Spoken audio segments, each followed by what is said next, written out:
ला हौला वला कुव्वता इल्ला बिल्लाहिल अलिय्यिल अज़ीम। अऊज़ु बिल्लाहि मिनश शैतानिर रजीम। बिस्मिल्लाहिर रहमानिर रहीम। अल्हम्दुलिल्लाहिल्लज़ी ला यब्लुगु मिदहतहुल क़ाइलून वला युहसी नअमाअहुल आद्दून वला युअद्दी हक़्क़हुल मुज्तहिदून। अल्लज़ी ला युदरिकुहु बअदुल हिमम वला यनालुहु गौसुल फितन। अल्लज़ी लैसा लिसिफ़तिही हद्दुम महदूद वला नअतुम मौजूद वला वक़्तुम मअदूद वला अजलुम ममदूद। फ़तरल खलाइक़ा बिक़ुदरतिही व नशरर रियाहा बिरहमतिही व वत्तदा बिस्सुखूरि मयदाना अर्दिही।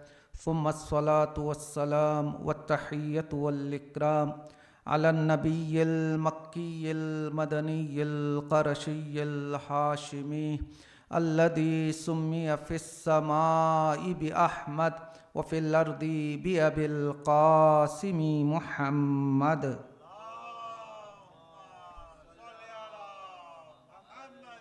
व अला आलिहि तय्यबीन अत्ताहिरीन अल-मअसूमीन सियमा बक़ियतल्लाहि फ़िल अरज़ीन। रूही व अरवाहुल आलमीन लितुराब मक़दमिहिल फ़िदा व लअनतुद दाइमतु अला अअदाइहिम अजमईन मिन लहज़तिना हाज़िही इला लिक़ाई यौमिद्दीन। अम्मा बाद फ़क़द क़ालत ज़ैनब सलामुल्लाहि अलैहा फ़ी मजलिसिल अश्क़िया मा रअयतु इल्ला जमीला। सलवात पढ़े मोहम्मद वाला।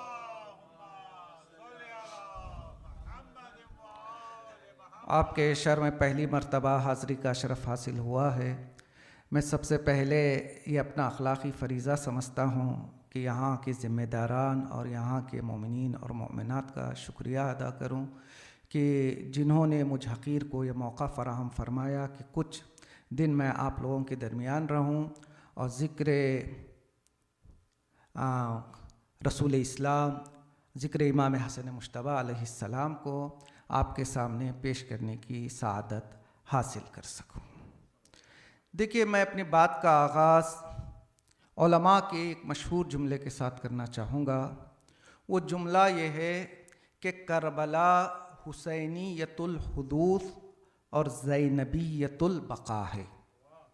यानी करबला को इमाम हुसैन अलैहिस्सलाम ने बर्पा किया है और जनाब ज़ैनब सलामुल्लाह अलैहा ने करबला को हमारे दरमियान ज़िंदा रखा है।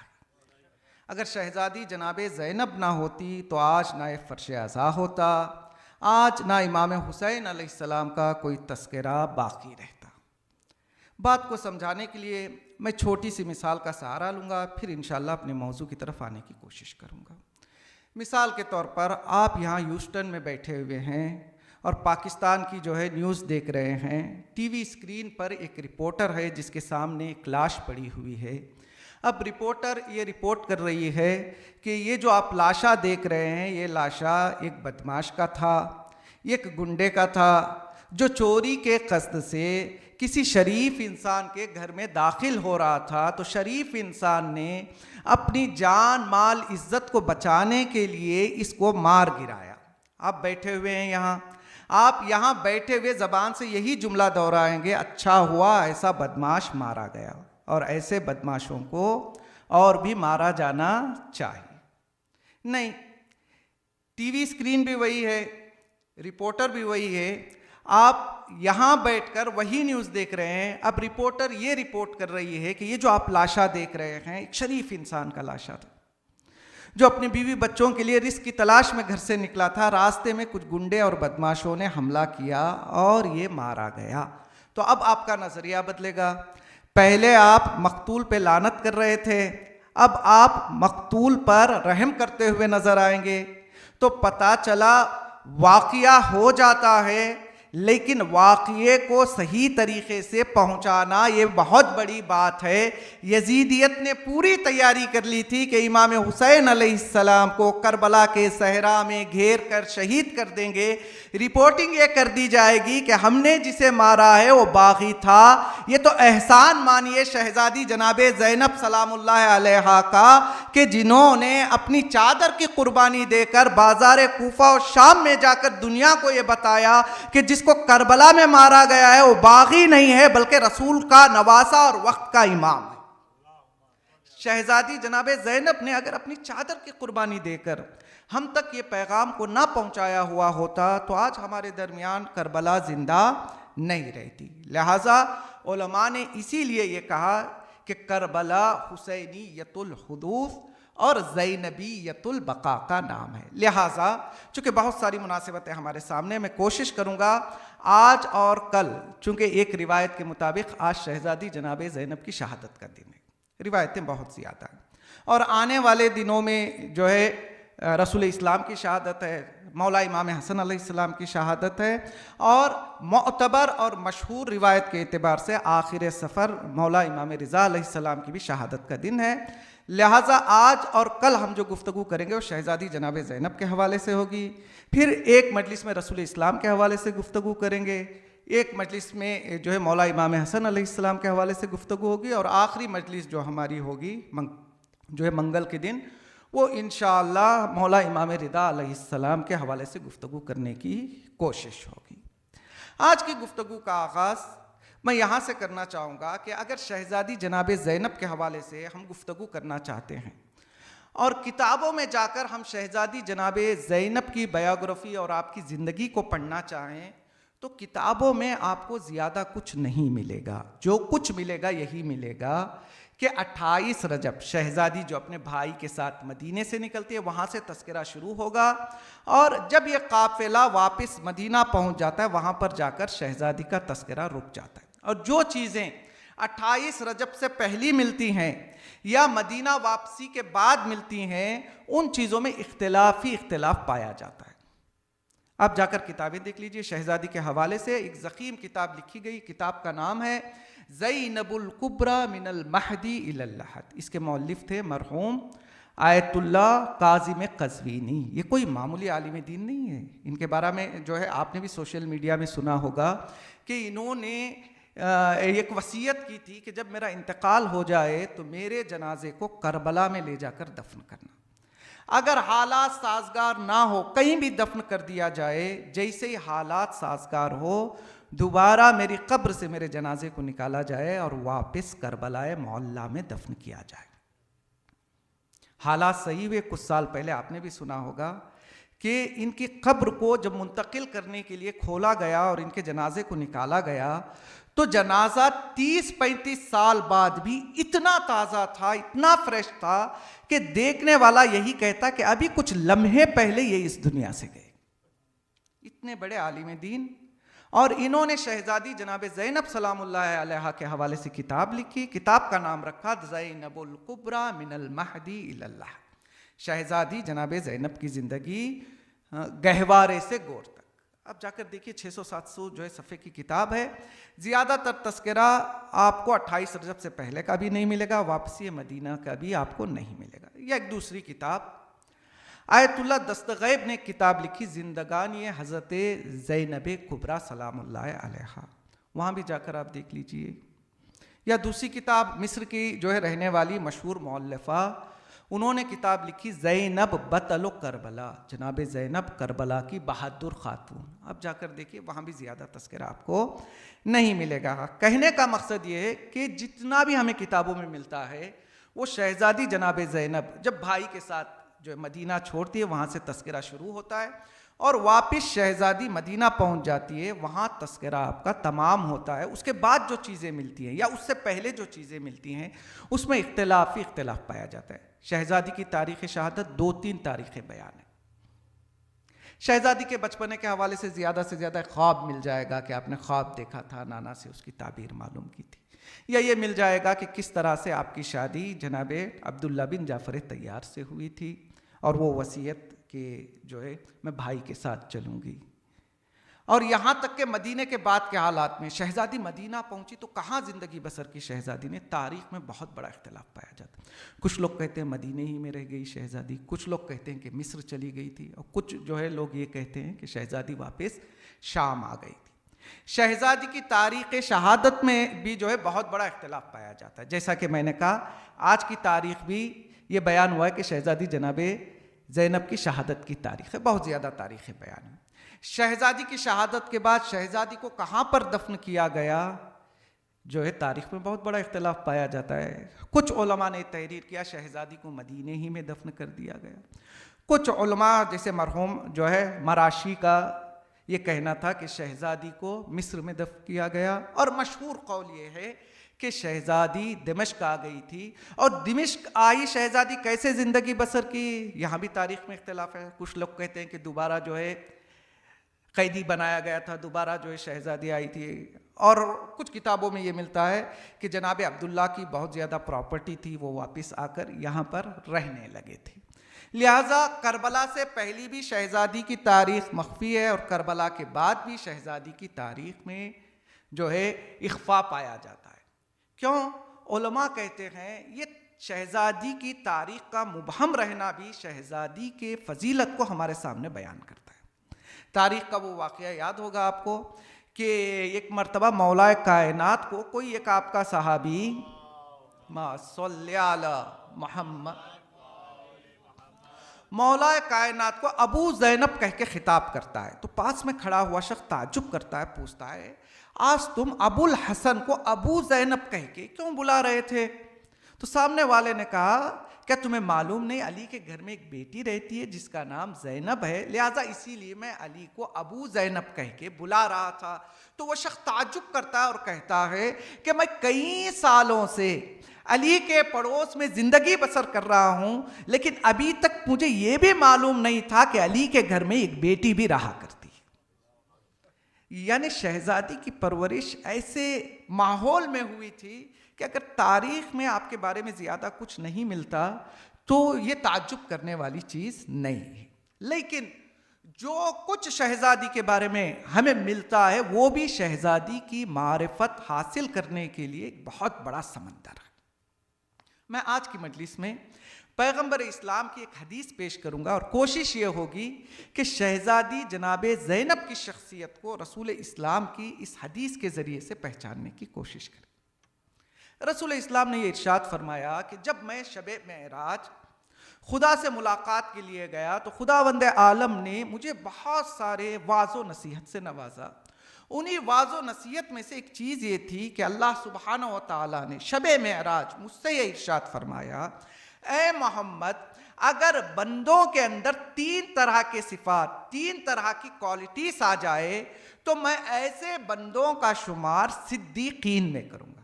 अब ये मकाम सिद्दीकीन कोई आम मकाम नहीं है। बहश के 4 दर्जात है। पहला मकाम है मकाम नबीयीन, दूसरा मकाम सिद्दीकीन, तीसरा मकाम शहदा, चौथा मकाम सालिहीन।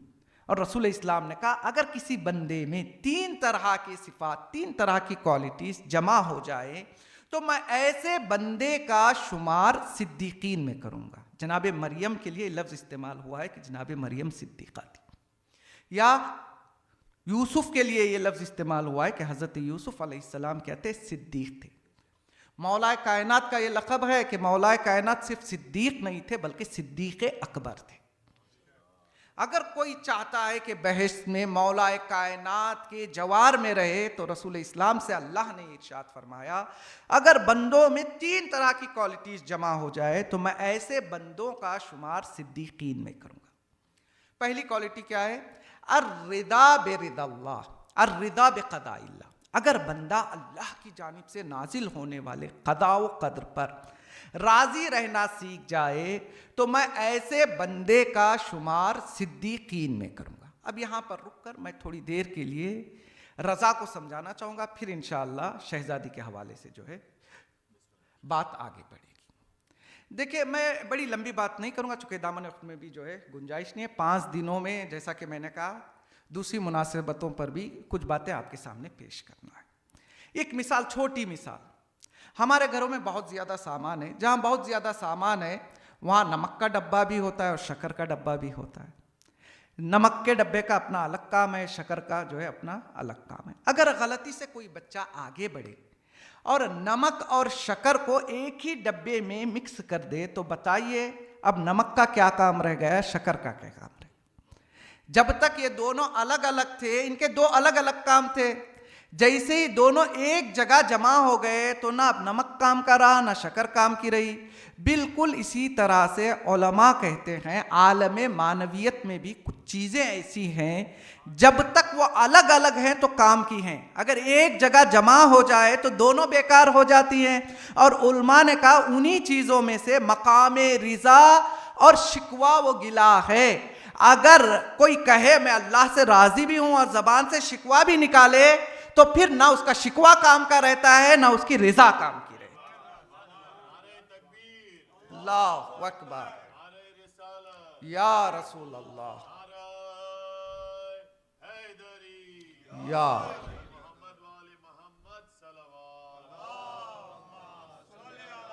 मोहम्मद व आली मोहम्मद। बात को और वाज़ेह करने के लिए इस रिज़ा को लेकर लोग जो है कई हिस्सों में तकसीम है। पहली कैटेगरी उन लोगों की है जो दुनिया में आते हैं, दीन को मानते हैं, ये कहते हैं कि हम ये मानने के लिए तैयार हैं कि अल्लाह सुब्हानहू ताला ने हमें पैदा किया, हमें मानते हैं कि अल्लाह हमारा क्रिएटर है, हमें इस बात से इनकार नहीं है, लेकिन पूरी ज़िंदगी उसके दस्तूरात पर चले ये थोड़ा मुश्किल काम है। हाँ, उसने हमें पैदा किया है तो जुमा के दिन नमाज पढ़ लेंगे, संडे के दिन चर्च में जाएंगे, उसका एक शुक्रिया अदा करेंगे, उसका एहसान है, लेकिन पूरी ज़िंदगी उसके बताए हुए रास्ते पर गुजारें ये हमें मंजूर नहीं है। यहाँ पर यह कहा जाता है ऐसे लोग शैतान के भाई या शैतान के शबी हैं, ये वही काम कर रहे हैं जो काम शैतान ने किया था। शैतान ने क्या कहा था खलक़तनी मिन नार, मैं मानता हूं कि तू मेरा क्रिएटर है, तूने मुझे आग से पैदा किया है, सिर्फ मुझे नहीं, वह खलक़तहू मिन तीन, और तूने आदम को भी पैदा किया है, मिट्टी से पैदा किया है। यानी शैतान ये मान रहा था कि अल्लाह मेरा क्रिएटर है, लेकिन वो इस बात पे तैयार नहीं था कि अल्लाह के दस्तूरात के तहत अपनी ज़िंदगी को आगे बढ़ाए। ये लोगों की पहली कैटेगरी है। दूसरी कैटेगरी हो सकता है मेजॉरिटी ऐसे ही लोग हो जो ये कहते हैं कि हम मानते हैं कि अल्लाह हमारा खालिक है, और सिर्फ इतना नहीं कि अल्लाह हमारा खालिक है बल्कि अल्लाह ने जब हमें पैदा किया तो हमारी भी कुछ जिम्मेदारी बनती है, लिहाजा हमें कोशिश करनी चाहिए कि पूरी ज़िंदगी अल्लाह के बताए हुए दस्तूरात पर गुजारने की कोशिश करें। अल्लाह ने जो कुछ हुक्म दिया है वो सही है और हम कोशिश करेंगे कि अल्लाह के फरामीन के तहत अपनी ज़िंदगी को आगे बढ़ाएं। यहाँ तक ये सही रहते हैं, लेकिन ज़िंदगी में एक मकाम वो आता है जहाँ ये देखते हैं कि मुसीबतें हद से ज़्यादा ज़िंदगी में आ रही हैं, तो वो मंजिल भी आती है कि अब तक जो ये कह रहे थे अल्लाह मेरा खालिक है, मैं उसकी इबादत भी करूँगा, मैं उसके सारे फरामीन के तहत अपनी ज़िंदगी भी बसर करूँगा। जब ज़िंदगी में हद से ज़्यादा मुश्किलात को देखते हैं तो ज़बान से शिकवा करने लगते हैं। अब कहते हैं, हम नॉर्मल ज़िंदगी में जो है सुनते रहते हैं, कहते अल्लाह को मेरा ही बेटा मिला था, क्या अल्लाह को मेरा घर मिला था, अल्लाह ने मेरा ही क्यों इम्तिहान लिया, दूसरे का क्यों इम्तिहान नहीं ले लिया। देखिए यहाँ आकर ये जो मकाम रिज़ा है वो डगमगाने लगती है। ये दूसरों जो है दूसरी कैटेगरी। तीसरी कैटेगरी वो लोग हैं सिर्फ अल्लाह के फरामीन पर नहीं बल्कि जो अल्लाह के नुमाइंदे, अगर उनके तरफ से भी कोई फरमान जारी होता है तो बिना किसी झंझनाहट के, बगैर किसी जो है मुश्किल के, वो उसको अडॉप्ट करने के लिए तैयार रहते हैं। मैं तारीख से एक छोटी सी मिसाल पेश करूँ। 5वें इमाम के एक सहाबी हैं कि जिनका नाम जाबिर जोहफी है। ये जाबिर जोहफी कोई छोटे मोटे आदमी नहीं थे, बल्कि सिर्फ 5वें इमाम से इन्होंने 70,000 हदीसों को नकल किया है। बहुत बड़े आलिम थे। ये कूफा में जिंदगी बसर कर रहे हैं। एक दिन 5वें इमाम का नामा आता है और नामे में ये लिखा हुआ है, ऐ जाबिर, जैसे ही ये खत तुम्हें मिले तुम अपने मसनदे इल्म को छोड़ दो, हाथ में एक असा ले लो, कूफे के गलियों में दिन भर दौड़ते रहो। पुराने ज़माने में क्या होता था, जिनका थोड़ा जहनी तवाजुन खो जाता था वो शहर के चक्कर काटते रहते थे, कोई लकड़ी ले लेते थे, समझते थे कि वो ये मेरी सवारी है। अब जाबिर ने ये नहीं सोचा कि मैं इतना बड़ा आलिम दीन, मैं 70,000 हदीसें नकल कर चुका हूँ। इमाम से ये भी नहीं पूछा खत लिख के कि आप ऐसा क्यों चाहते हैं। जैसे ही इमाम का खत मिला फौरन ये हाथ में असा लेते हैं और जिंदगी ऐसे बसर हो रही है कि सुबह होती है तो ये कूफे के गलियों में निकलते हैं, शाम तक कूफे के गलियों के चक्कर काट रहे हैं। अब वो लोग जो अब तक जाबिर को आलिम मान रहे थे, अब यही लोग हैं जो जाबिर का मजाक उड़ा रहे हैं। कुछ दिनों के बाद राज पता चलता है कि खलीफे बनी अब्बास ने हाकिम कूफा के नाम एक खत लिखा था और उसमें यह तलब किया था कि तुम जाबिर के पास जाओ और उससे कहना कि या तो वो हमारी कजावत को कबूल कर ले, अगर वो कबूल ना करे तो उसके सर को तन से जुदा कर देना। अब हाकिम कूफा के पास जब इमाम का नामा आया, वो लोगों को बुलाता है और पूछता है कि ये जाबिर कौन है, मुझे उससे मिलना है। लोगों ने कहा आप भी कहाँ पड़े हुए हो, पागल इंसान है, दिन भर जो है टहलता रहता है, आप उससे मिलकर क्या करेंगे। कहा नहीं, अगर खलीफा ने कहा है कि काजी बनाना है तो आम इंसान तो नहीं है। कहता मैं जब तक नहीं देखूंगा यकीन नहीं करूंगा। यह हाकिम कूफा कूफे की गलियों में निकलता है, क्या देखता है कि जाबिर जोहफी हैं जो दीवानों की तरह से चक्कर लगा रहे हैं। तो ये कहता है जरूर खलीफा को कोई मुश्किल पेश आई है, हो सकता है पहले ये सही थे लेकिन अब ये सही नहीं है, अब इनको हम काजी बनाए तब भी ये काम के नहीं है, अगर इनको जो है मार दें तब भी जो है कोई सही बात नहीं है। ये वापस नामा लिखता है, कहता है कि आए खलीफा, हो सकता है पहले जाबिर सही थे लेकिन अभी जाबिर का जहनी तवाजुन सही नहीं है। और कुछ मुद्दत के बाद दोबारा इमाम नामा लिखते, कहते जाबिर अब हालात साजगार हैं, अब तुम वापस अपनी नॉर्मल जिंदगी में पलट सकते हो। देखा आपने, यह है मकाम रिजा। सिर्फ अल्लाह ने, अल्लाह का नुमाइंदा भी किसी चीज़ का हुक्म दे तो उसे किसी बहाने के बगैर इंसान कबूल करने के लिए तैयार हो। और एक रज़ा का आला दर्जा है जिस पर मासूमीन अलैहिस्सलाम फाइज है, जैसा कि हमें मौला इमाम हुसैन अलैहिस्सलाम के बारे में मिलता है कि अल्लाहुम्मा सल्लि अला मुहम्मद। जब मौला इमाम हुसैन अलैहिस्सलाम मक्का से निकल रहे थे तो मौला ने ऐलान किया रिदल्लाह रिदाना अहलल बैत, हमारी कोई मर्जी नहीं है, जो अल्लाह की मर्जी होगी वही हम अहले बैत की मर्जी होगी। अब जब इमाम मक्के से निकल रहे थे तो कुछ लोग आए और उन्होंने कहा कि आप क्यों जा रहे हैं, तो इमाम ने क्या जवाब दिया था, कशा अल्लाहु अय्यरानी कतीला, मेरी मर्जी नहीं, अल्लाह का ये इरादा है कि वो मुझे कत्ल होता हुआ देखे। फिर लोगों ने कहा आप जा रहे हैं तो जाइए, आप अपने साथ खवातीन और बच्चों को लेकर क्यों जा रहे हैं, तो मौला इमाम हुसैन अलैहिस्सलाम ने कहा कशा अल्लाहु अय्यराहुन्ना सबाया, जहाँ अल्लाह मुझे कत्ल होता हुआ देखना चाहता है वहीं अल्लाह का ये इरादा है कि वो मेरे अहले हरम को असीर होता हुआ देखना चाहता है। मौला आगे बढ़ रहे हैं, कूफे के करीब मौला की मुलाकात एक शख्स से होती है। मौला पूछते हैं कि बताओ कूफे के क्या हालात हैं, तो आने वाले ने बताया था कि मौला मैं देख रहा हूँ कि कूफियों के दिल तो आपके साथ हैं लेकिन कूफियों की तलवारें आपके खिलाफ हैं। तो मौला इमाम हुसैन अलैहिस्सलाम ने वहाँ पर भी जुमला इरशाद फरमाया, हम अल्लाह की रज़ा की खातिर आगे बढ़ते रहेंगे, अगर वो चीज़ नाजिल हो जाए जो हम चाहते हैं तो हम खुदा की हम्द बजा लाएंगे, अगर वो चीज़ नाजिल हो जाए जो हम नहीं चाहते बल्कि अल्लाह चाहता है तो ऐसी हालत में हम सब्र का मुजाहिरा करेंगे।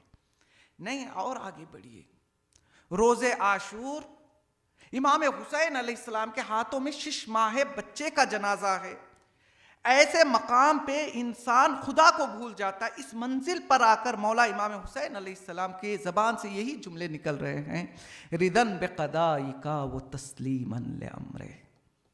नहीं, और थोड़ा आगे आइए, तारीख़ में मिलता है कि जब इमाम हुसैन अलैहिस्सलाम की शहादत का वक्त करीब आ रहा था तो एक रावी बयान करता है, मैंने सोचा हुसैन कई दिनों के भूखे प्यासे हैं, क्यों ना मैं कुछ पानी का इंतज़ाम करूं और हुसैन को आखिरी वक्त पानी पहुंचा दूं। ये रावी बयान करता है कि मैंने पानी का इंतज़ाम तो किया, मैं पानी लेकर आगे बढ़ा तो देर हो चुकी थी। मैंने क्या देखा कि शिम्र के हाथ में इमाम हुसैन अलैहिस्सलाम का सरे अक़दस है। फिर वो रावी कहता है कि जितना चमकता हुआ चेहरा मैंने बाद शहादत इमाम हुसैन अलैहिस्सलाम का देखा मैंने ज़िंदगी में कभी नहीं देखा। क्यों? इसकी वजह मालूम है आपको, अगर इंसान से एक ही दिन में उसका दोस्त भी जुदा हो जाए, उसके असहाब भी जुदा हो जाए, उसके बच्चे भी जुदा हो जाए, तो साइकोलॉजी कहती है ऐसे हालत में इंसान का चेहरा मुरझा जाता है। चमकने की वजह क्या थी पता है? इमाम हुसैन अलैहिस्सलाम की ज़िंदगी में आपकी औलाद, आपके असहाब सितारों की मानिंद थे। सितारे उसी वक्त अच्छे लगते हैं जब सूरज नमूदार ना हो। जब सूरज नमूदार हो जाए तो फिर सितारों का कोई काम नहीं रहता। इमाम हुसैन अलैहिस्सलाम की जिंदगी में आपकी औलाद, आपके असहाब, ये सारे सितारों की मानिंद थे और रिज़ाए परवरदिगार सूरज की मानिंद था। जब रोज़े आशूर हातिफ़े गैबी ने आवाज़ दी, या अय्युहन नफ्सुल मुतमइन्ना इरजिई इला रब्बिके राज़ियतम मर्ज़िया, ए हुसैन, आज आप उस मकाम पर पहुंच गए हैं कि अब तक आप अल्लाह से राज़ी थे, अब अल्लाह ये ऐलान कर रहा है कि तुम्हारा परवरदिगार भी तुमसे राज़ी है। लिहाजा जब ये सनद इमाम हुसैन अलैहिस्सलाम को मिली, बाद शहादत भी इमाम हुसैन अलैहिस्सलाम का चेहरा चमकता हुआ नजर आता है। और इसी रास्ते को शहजादी जनाब ज़ैनब सलामुल्लाह अलैहा ने आगे बढ़ाया, चूँकि शहजादी का भी एक लक़ब है राज़िया। और सिर्फ ऐसा नहीं कि शहजादी अल्लाह से राज़ी थी, अब शहजादी जनाब ज़ैनब सलामुल्लाह अलैहा की अगर आप ज़ियारत पढ़ेंगे, यानी ज़ियारतों में एक ज़ियारत वो है जो बहुत मुख्तसर है, लेकिन एक दूसरी ज़ियारत है जिसे ज़ियारत मुफज्जा कहा जाता है।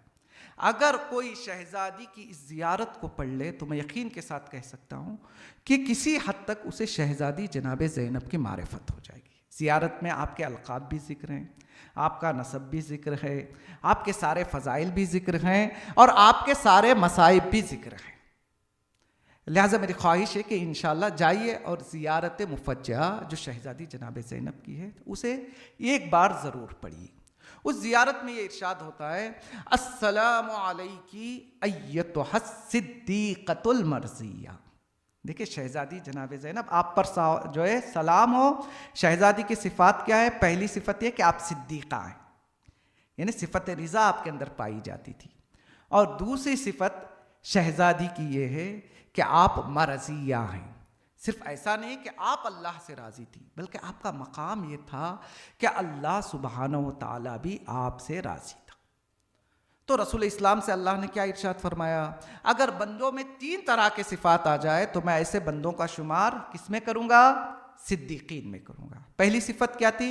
अर्रिदा बिक़दाइल्लाह। दूसरी सिफ़त अस्सब्रु अला बलाइल्लाह। अगर अल्लाह की जानिब से आने वाली बलाओं पर इंसान सब्र का मुजाहरा करे तो फिर इंशाअल्लाह अल्लाह सुब्हानहू व तआला ऐसे इंसान का शुमार सिद्दीक़ीन में करेगा। देखिए कभी कभी हम भी सब्र करते हैं लेकिन कोई ऑप्शन बाकी नहीं है। अगर कोई दूसरा जो है ऑप्शन होता तो दूसरे ऑप्शन को ले लेते। मजबूर होकर आखिर में कहते हैं कि अब हम, चूँकि हमारा कोई चारा नहीं है तो हम सब्र से काम लेंगे। ये भी सब्र है लेकिन छोटा सब्र है। बड़ा सब्र वो है कि जब आपके इख्तियार में चीज़ें हो उसके बावजूद भी आप सब्र का मुजाहरा करें। तारीख़ में मिलता है कि पैगंबर इस्लाम को खबर मिली कि आपके एक सहाबी मास बिन जबल, उनका जवान बेटा इस दुनिया से चला गया। देखिए ये जो हम कहते हैं ना बलाएं, सारी बलाएं अल्लाह की तरफ से नहीं। बलाओं के 2 अक़साम हैं। एक बला बलाए तकदीरी है, वो हमारी डेस्टिनी में, हम जितनी भी कोशिश करें वो होकर ही रहेगा। दूसरी किस्म है बलाए तकसीरी। कुछ बलाएं ऐसी हैं जो इंसान अपने गुनाहों की वजह से उन्हें दावत देता है। इसीलिए दुआ कुमिल में मौला कायनात कहते हैं, अल्लाहुम्मा अग़फ़िर लिय ज़ुनूब अल्लती तहत कुल्लि सम, अल्लाहुम्मा अग़फ़िर लिय ज़ुनूब अल्लती तुनज़िलुल बला। और चौथे इमाम ने एक मुफस्सल रिवायत में 2-3 सफ़े की रिवायत है, बताया है कि कौन से गुनाह अगर इंसान से सरजद होते हैं तो बलाएँ नाजिल होती हैं, कौन से जो है गुनाह इंसान से सरजद होते हैं तो जो है नेमतें छीन ली जाती हैं। मुफस्सल वो एक मौजू है। लेकिन कहने का मकसद ये कि बलाएँ 2 तरह की, कुछ बलाएँ ऐसी हैं जो तकदीरी हैं, हमारे मुक़द्दर में, हम लाख कोशिश करें वो होकर रहेगा। लेकिन कुछ बलाएँ ऐसी हैं जो इंसान अपने गुनाहों की वजह से उन्हें दावत देता है। पैगंबर इस्लाम को जो है खबर मिली कि मास बिन जबल के जवान बेटे इस दुनिया से चले गए। पैगंबर इस्लाम ने एक नामा लिखा, पहले तो तस्लियत पेश की और कहा कि ऐ मास बिन जबल, अगर तुम जवान बेटे की मौत पर सब्र करोगे तो अल्लाह सुब्हानहू तआला तुम्हें ज़रूर जो है अजर अता करेगा। फिर उसके बाद पैगंबर इस्लाम ने मास बिन जबल से कहा, जब अल्लाह की तरफ से नेमत मिलती है फ़ी ग़िब्ततिन व सुरूर, तो इंसान क्या करता है? ग़िब्ता भी करता है और खुशियाँ मनाता है। मैं यहाँ पर रुककर फिर एक छोटी सी मिसाल ताकि बात अच्छी तरह से आप तक पहुंच जाए। अगर जो कोई बैंक का कैशियर हो, कोई सुबह उसके पास बहुत ज़्यादा पैसा जमा करे तो पैसा लेते हुए खुश होता है? वो नहीं, खुशी का कोई इजहार नहीं, पैसा लेता है, जमा कर देता है जैसे कुछ हुआ ही नहीं। अगर कोई बड़ी चेक लेकर जाए, कहे कि जो है ये पैसा मुझे दे दो, वो पैसा देते हुए गमज़दा होता है? नहीं होता। क्योंकि कैशियर को मालूम है जो आया था ना मेरा था, जो जा रहा है वो भी मेरा नहीं है। बिल्कुल इसी तरह से इंसान को कोई नेमत मिले तो गुरूर ना करे।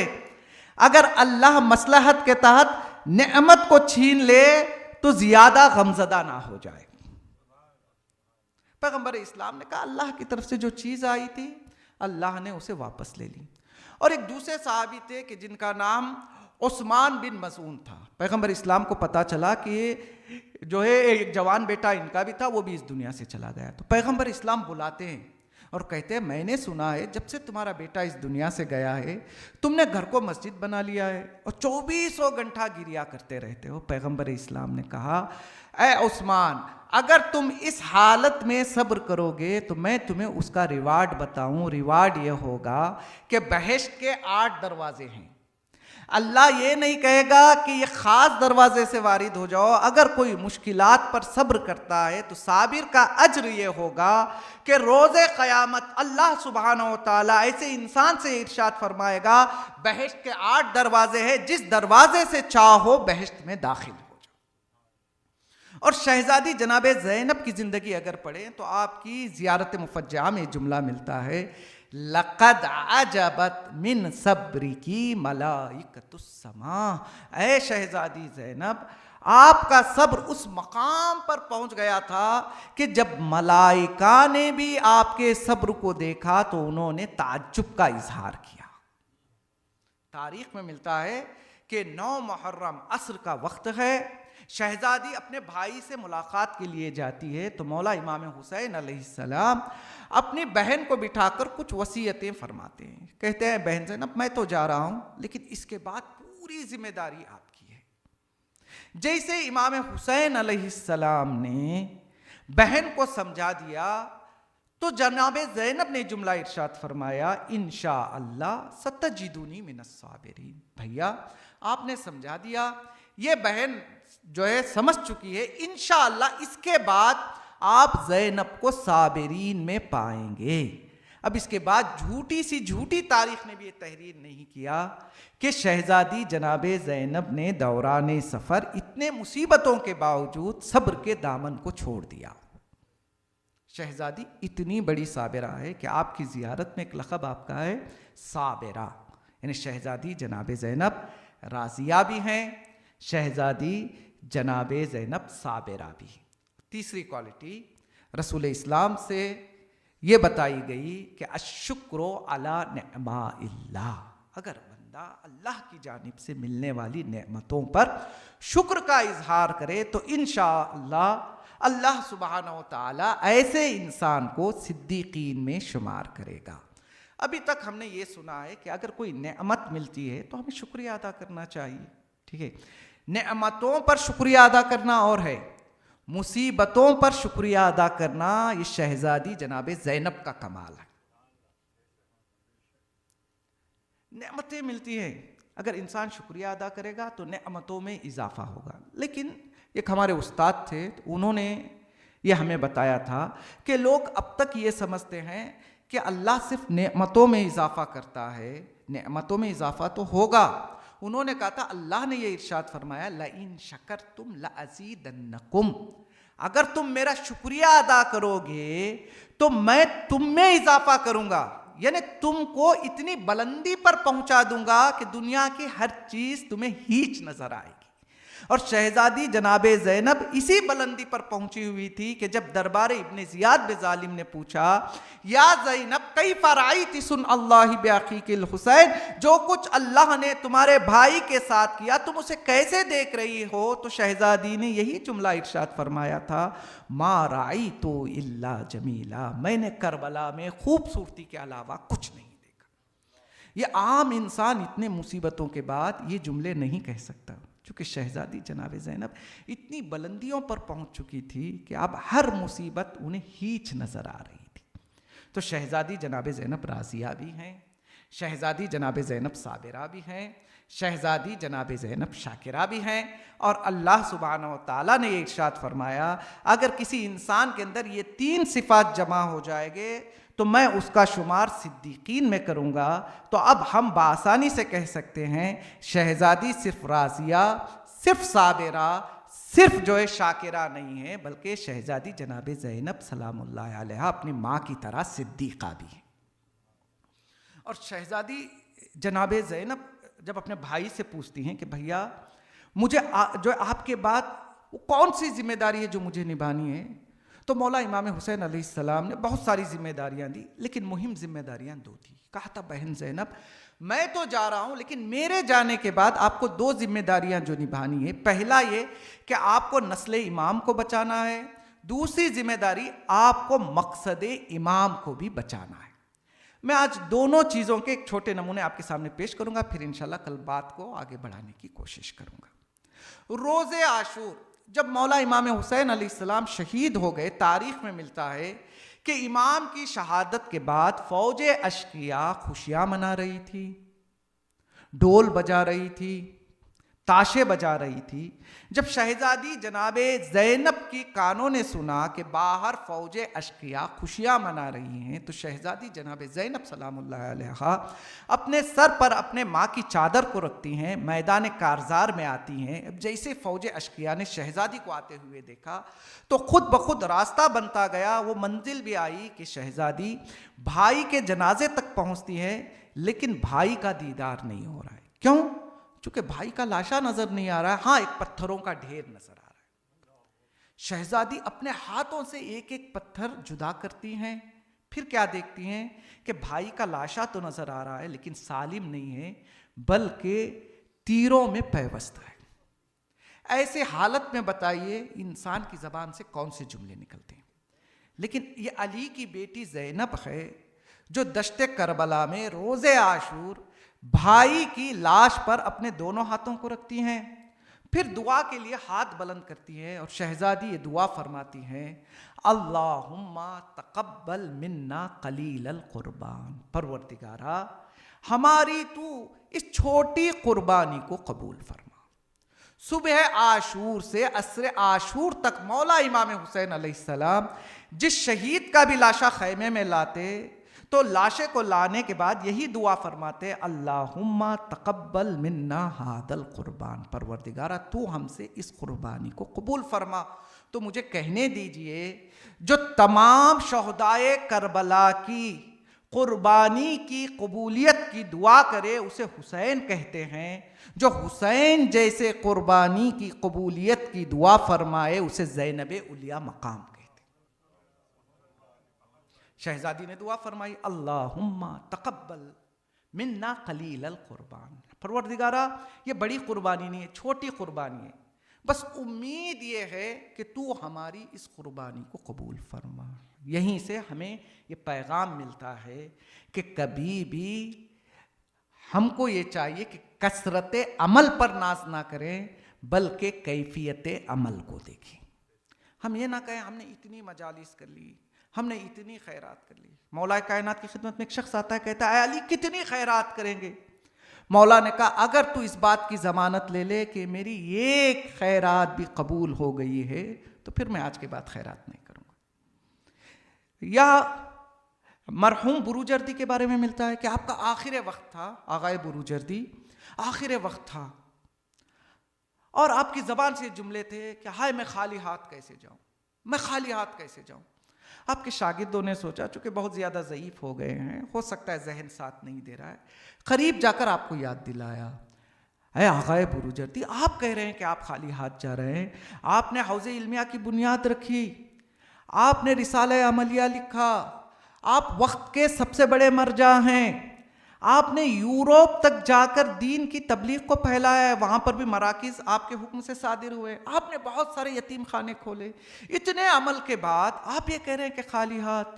तो आगा ने अपने शागिर्द से कहा खामोश हो जाओ, मैं भूला नहीं हूँ, मुझे सब कुछ याद है, लेकिन मुझे ये कैसे पता चले कि इन सारे आमाल में कोई अमल कबूल भी हुआ है या कबूल नहीं हुआ? सिर्फ आमाल को अंजाम देना काफ़ी नहीं है, बल्कि आमाल का कबूल होना बहुत ज़्यादा ज़रूरी है। दामन वक्त में ज़्यादा गुंजाइश नहीं, मैं यहाँ पर रुककर एक छोटी सी दास्तान, फिर इंशाल्लाह रब्ते मसाइब होगा। अब सबके घरों में मफातिहुल जिनान है ना? और मफातिहुल जिनान को लिखने वाले कौन है? शेख अब्बास कुम्मी। शेख अब्बास कुम्मी के भी एक उस्ताद थे कि जिनका नाम शेख अब्बास नूरी था। उन्होंने अपनी ज़िंदगी में एक किताब तहरीर फरमाई, किताब का नाम है दारुस्सलाम। किताब मैंने नहीं देखी है, बल्कि शेख अब्बास कुम्मी ने अपनी एक किताब मनाजिलुल आखिरा में तस्करा किया है कि मेरे उस्ताद मोहतरम ने अपनी किताब दारुस्सलाम में ये वाक़या जिक्र किया है। ये किताब का कंटेंट ये है कि इस दुनिया से जो लोग दूसरी दुनिया में चले गए और ख्वाब में आकर उन्होंने जो वहाँ के हालात बयान किए हैं, आगाए अब्बास नूरी ने उनके हालात को किताब दारुस्सलाम में जमा करने की कोशिश की। अब शेख अब्बास जो है कुम्मी ये तहरीर फरमाते अपनी किताब मनाजिल आखिरा ने, मेरे उस्ताद ने अपनी किताब दारुस्सलाम में इस वाक़े को नकल किया है। जल्दी जल्दी में जाऊँगा चूँकि जो है वक्त बिल्कुल भी नहीं है।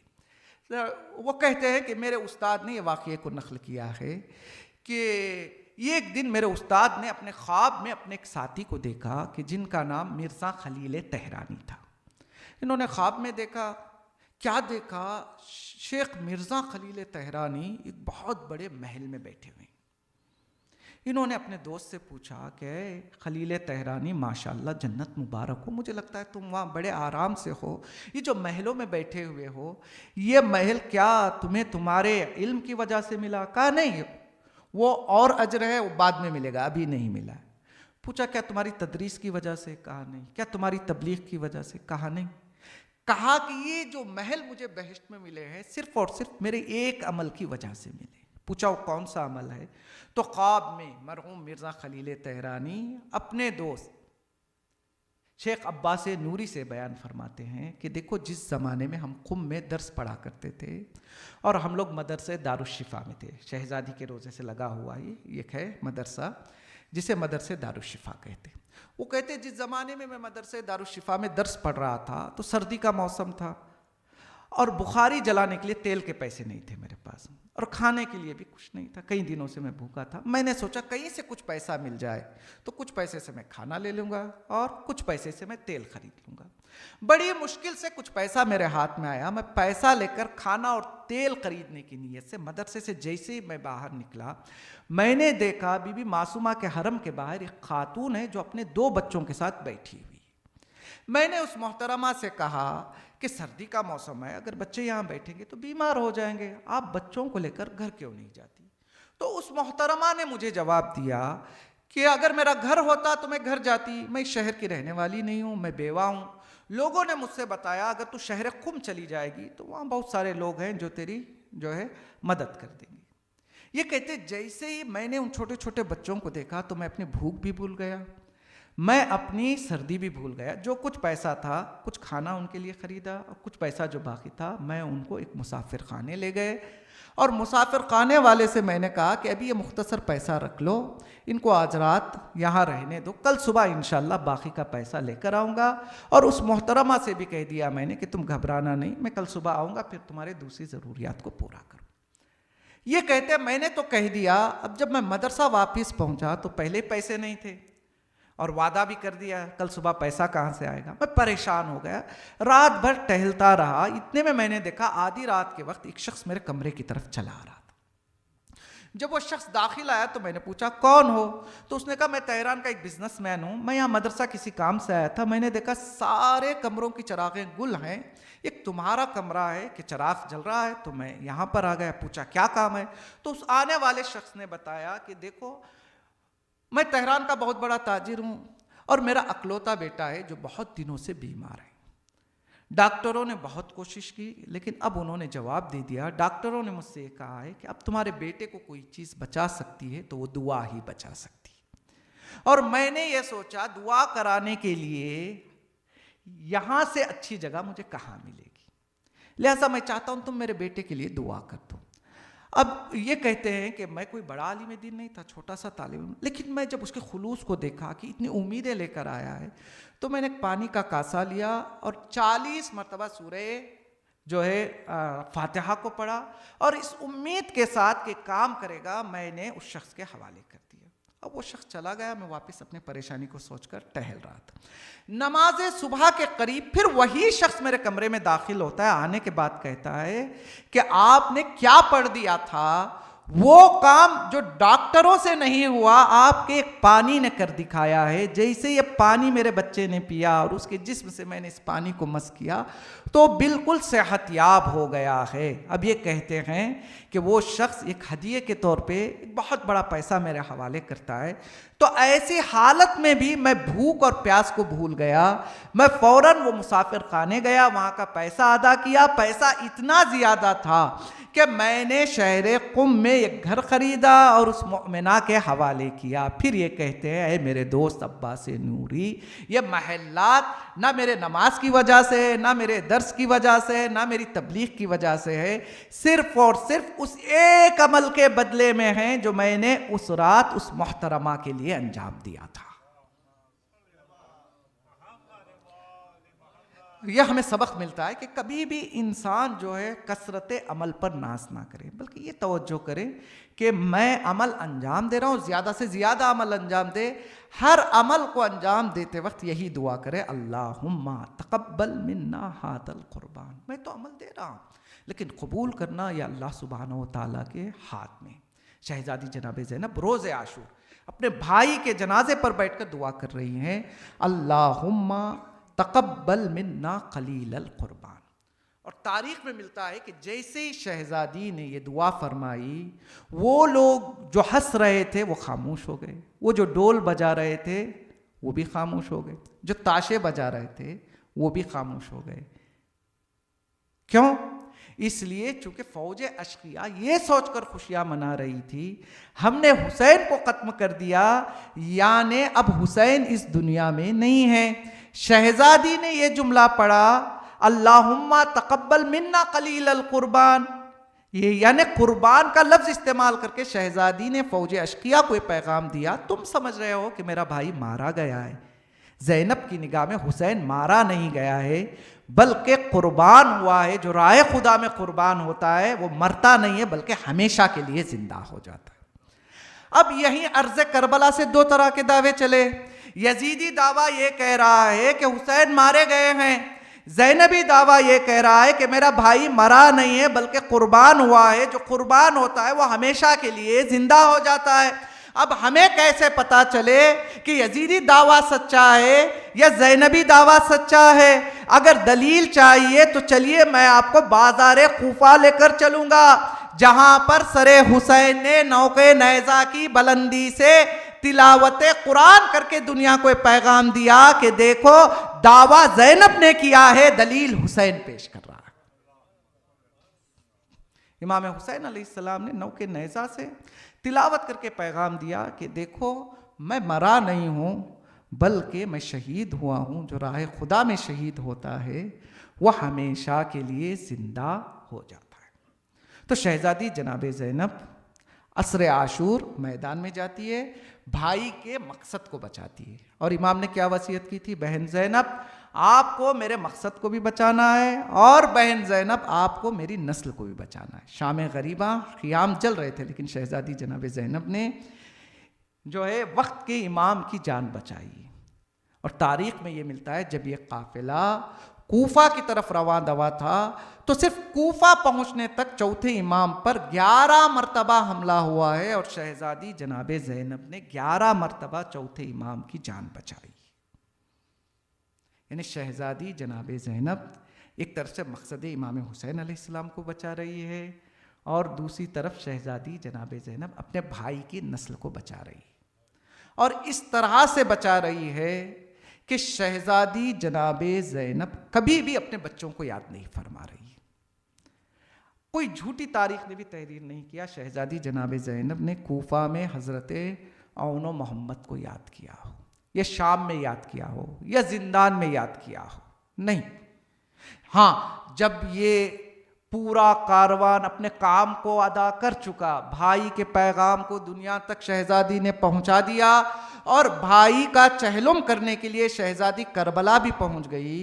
अब जब यह काफिला करबला से निकला, चूंकि तारीख में मिलता है कि ये बीबियां करबला से जाना नहीं चाह रही थी, चौथे इमाम ने जब देखा कि बीबियां कुछ दिन और अगर करबला में रही तो ये सारी की सारी दुनिया से रुखसत हो जाएंगी, तो चौथे इमाम ने हुक्म सादिर किया।